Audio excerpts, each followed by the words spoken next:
Hi, my name is Josh Look. I was in blacksmithing Votech this month. This month in Votech, we were making this Damascus. There's two types of metal that you stack alternatingly, and then you forge weld together.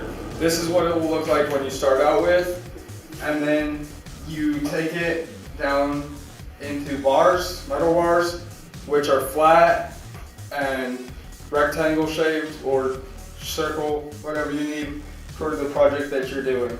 After you get to where you have your rough shape, you take it and you get your rough knife shape, where you have your tang, your blade, whatever you're making in there, and then you polish it, you temper it, and then once you're finished with that, you'll end up with a blade that looks similar to this right there, all etched in. You'll notice the patterns it has, that's from the different metals, and that comes from them being forge welded into each other.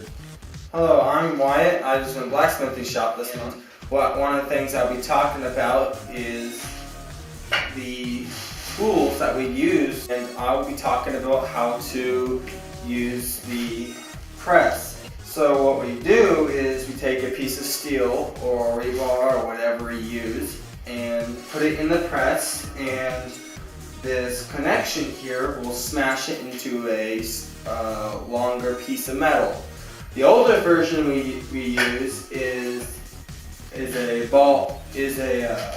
cross peen hammer that will, when you hit it on the back, it will draw it out longer. This is more efficient, and so it's a lot easier to use this and go with this.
Yeah.